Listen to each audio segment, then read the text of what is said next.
What is this garbage you're watching? I want to watch the news. Are you making headway at least? This is the news.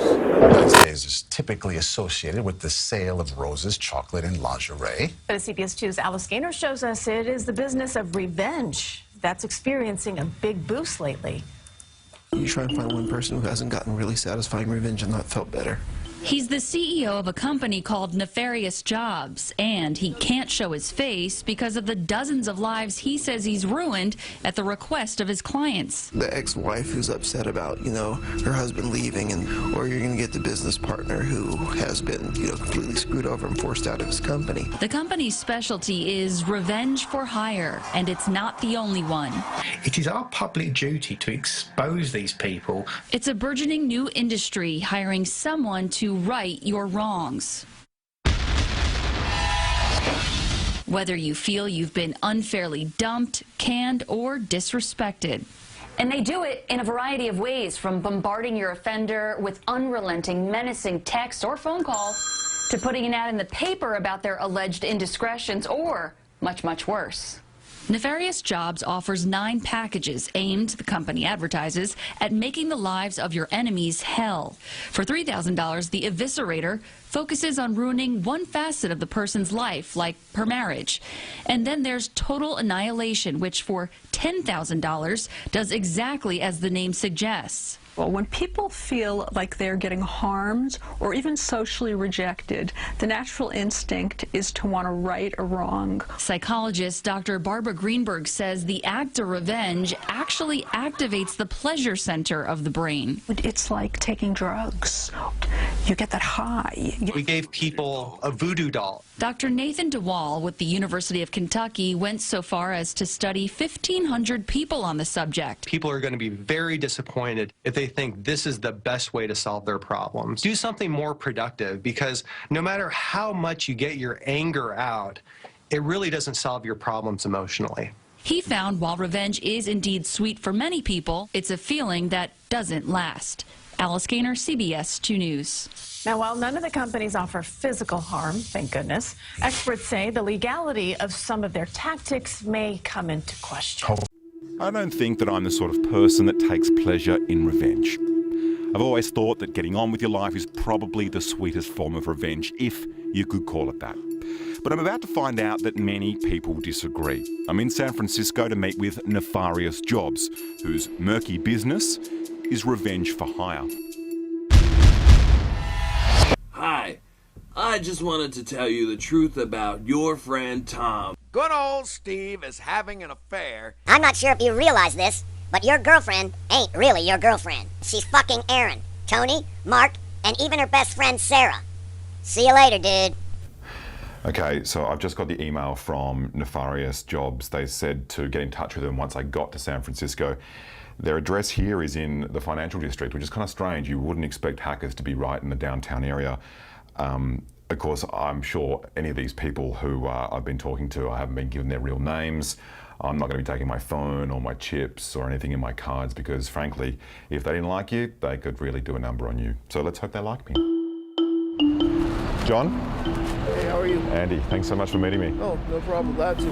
Have you done any cases of revenge in Australia? Yes. How many? We've probably not as many as I'd like, in all honesty. We've only done maybe 10 to 15 in Australia. You try and find one person who hasn't gotten really satisfying revenge and not felt better. Everyone does. Believe me, I've seen it. And when people come to us, they're looking for real resolution to real problems. I mean, some of these people have been cheated out of millions of dollars sometimes. Some of them have had their hearts torn apart by cheating relationships. And they're looking for someone who can assist them in a different type of therapy, you might say. I am John Winters. I'm the CEO of Nefarious Jobs. But John Winters isn't your real name, is it? No. So how does one get started in the business of revenge? The first month I did do away with a lot of misconceptions about the work we did, because a lot of people wanted services that we just don't provide. And number one is that we're leg breakers, or that we do anything physical. The second one is that we're just, little pranks, little things that annoy people. We don't do that either. As we sit and talk in a rented office downtown, it turns out my assumption that they're hackers is somewhat misleading. Nefarious jobs are more like private investigators crossed with smear merchants. John says his background is in law enforcement and says all types of clients come to him for all types of reasons.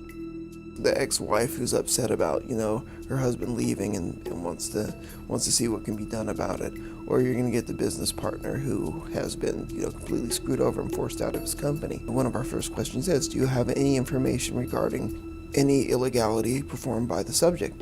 Oh yeah, they like to go out and snort coke every Friday night, at so-and-so strip club. Or, they're involved in insider trading, and I've got these documents to prove it, that they own a shell company that's trading under this. No problem, give us that. Next thing you know, it's in the hands of the SEC. The question over what they actually do to people for money is best answered by what packages they offer. A menu of dishes best served cold. Lowest level is definitely going to be revenge against an ex. We charge $18.50 for that. Like, let's say you have an ex and gave you herpes. We will take an STD kit. It is a big, huge package with a big medical cross on it, big red one, and we'll send it directly to their job with their name right on it. Before you know it, it's wildfire all over the office.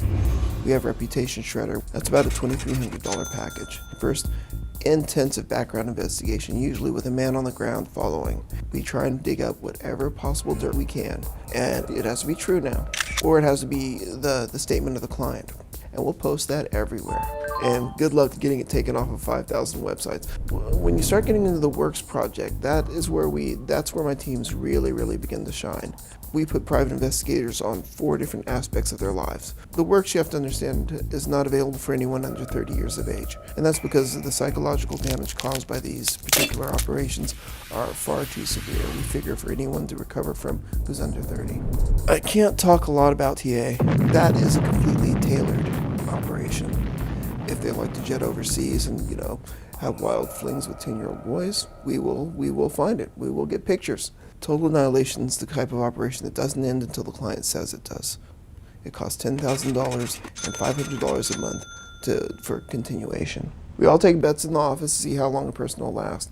Our longest, our 4-monther, he lasted total annihilation for 4 months.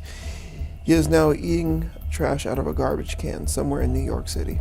But I mean, ethically, you walk a really fine line. How is this stuff legal? I think we're gray line, definitely.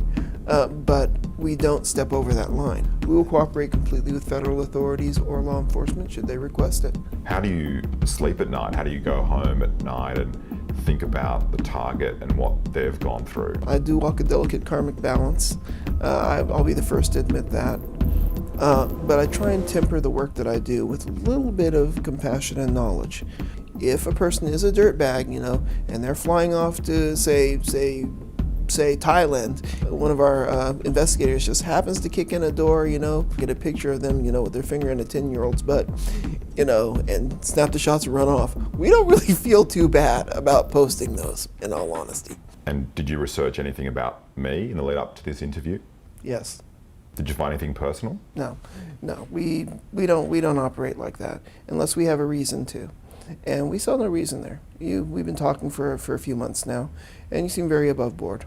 As I left John's office with no real way to verify any of what he told me, I'm left with a grubby feeling that just won't go away. I really love my work. You have to have a real passion for assisting people in finding resolution to difficult situations if you want to do this kind of work.